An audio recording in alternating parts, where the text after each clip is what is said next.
For the second time in about a month, forces unknown have gone to YouTube somehow and taken a video that I uploaded and somehow redacted or cut it down.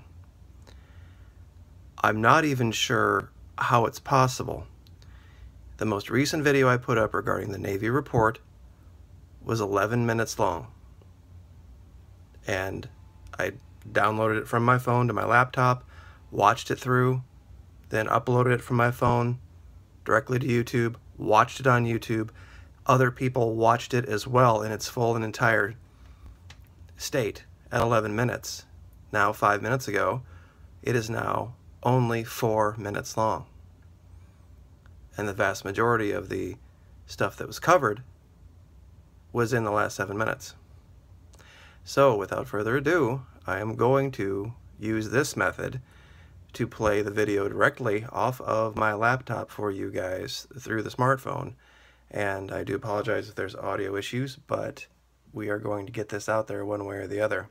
So, here's the entire video. You know, just when I thought the Navy was going to look at the mistakes they made 2 months ago in the reporting of this and let this go, they clearly have not learned anything from the first time. So this report is out, 41-page report, and I have not had a chance to go through it completely. It's only been out for a couple of hours. I'm going to sit down with a couple of people that I know who are in the Navy here in Jacksonville, and we're going to do the fine-tooth comb thing on it, basically because they're experts at the Navy. I'm not. But there are a few things that we were able to pull off right off the bat that show that something is really out of whack here. So, this is Navy Times, water and deck, get out. As we had alleged in the very beginning when they came out with this feel-good story about this sailor below decks making that final phone call with his cell phone 36 minutes after he wasn't even alive, 36 minutes after the collision. It says right here, and it's what you would think. It's what any normal person would think. The berthing area filled with water in less than 90 seconds. The force of the water was so great, in fact they describe it down here, that it bent steel 90 degrees back. And it is, and that's exactly what it would do. It's freezing cold water and it's coming at an incredible rate. But they're in the same report, they're saying that there were sailors that slept through it and continue to sleep through it. I don't understand that. I mean, I wasn't there, but it seems to me that that would be kind of a tough thing, even with your earbuds in, to sleep through. It also said in here that 2 minutes after the collision, they sounded a collision alarm for 2 seconds. And that's the only alarm that went off. And they had power all the way up to the point of the collision. They don't report power being out until 13 minutes after the time of the collision. Now, we remember when we listened to the Porter audio that they immediately went to general quarters. And they didn't have any water rushing in that. And we listened to audio. We heard the collision. The collision itself lasted for 5 or 10 seconds, and it was a matter of seconds, and they were over their loudspeaker system calling general quarters. The way this is described, I'm going to go over this. See here, hold on, where's it at? It's actually in the report. Here it is. Now, the very first thing right off the bat, I would like someone to explain this to me. 000 hours. Fits underway in Sea of Japan on the way to Subic Bay, Philippines. She was on a course of 230 degrees, true at 20 knots. Now, wait a minute. They're saying that 0 hours, that's where she was. 1.5 hours before the collision.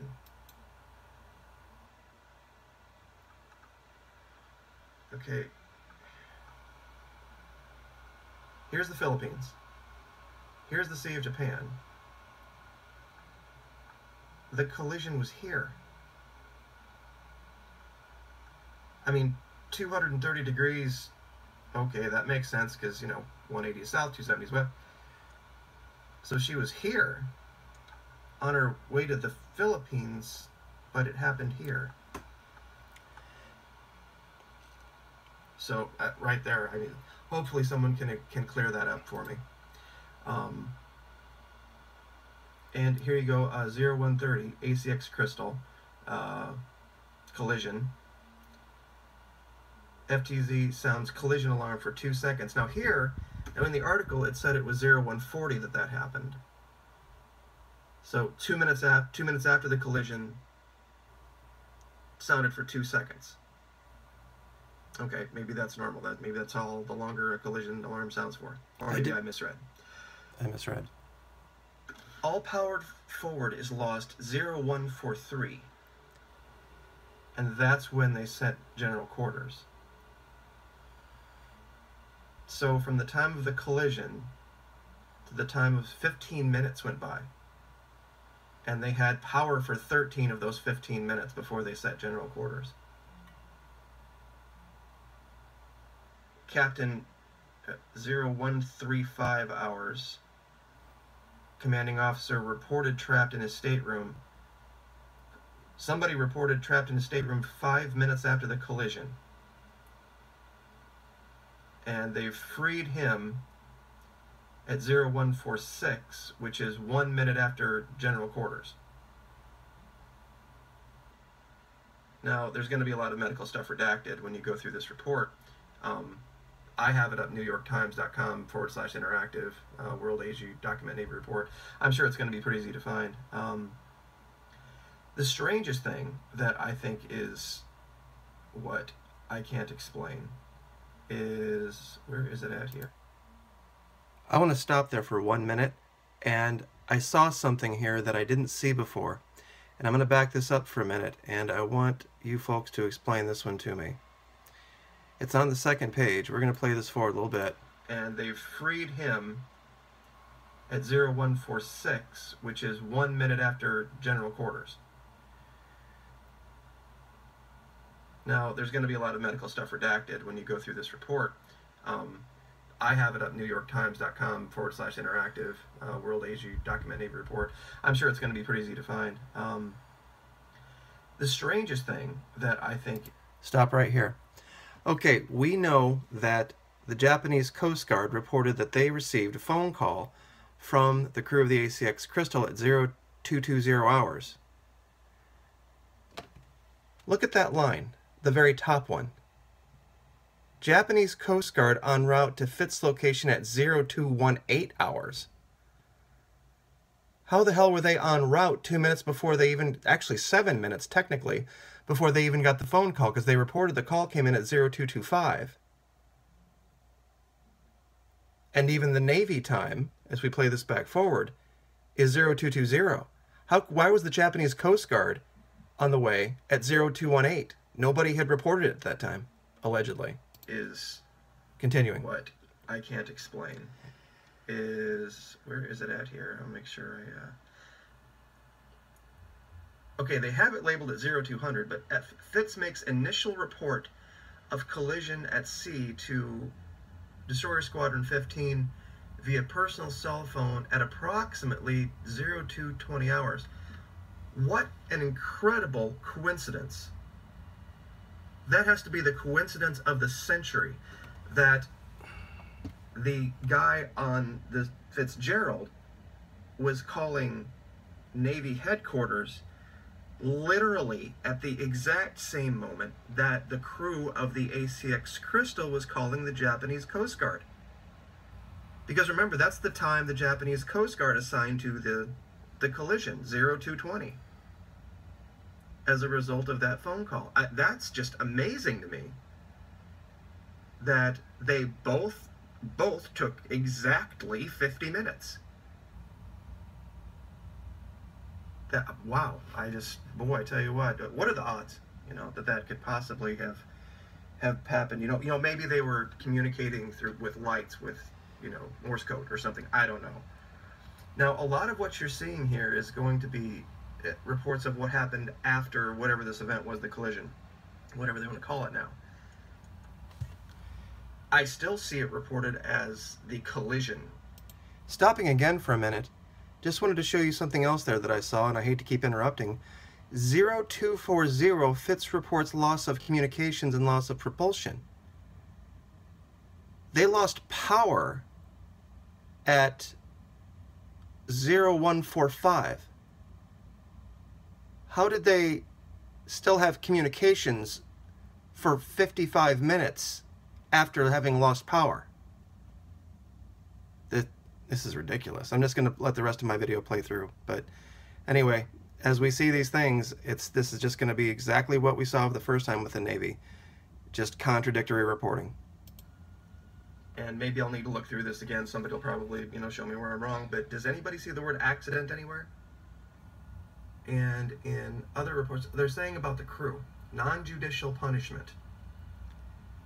Folks, you get non-judicial punishment for coming in after hours. When you're in training, if you have a female in the barracks, you get non-judicial punishment. You show up late for formation, you get non-judicial punishment. 7 people die on your watch. 7 people die. And in case anybody wants to know what non-judicial is, there's different terms for the military. We call it Article 15. They call it Captain's Mast or Admiral's Mast in the Navy. I guess the Marines call it Ninja Punch. Same deal. Basically, it's described here as the equivalent of a civil action, which it really is. Know a lot of guys who had great long careers that got Article 15s, and NJPs when they were young soldiers.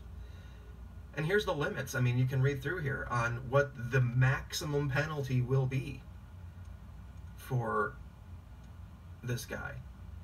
And restriction, admonition, or reprimand in his record.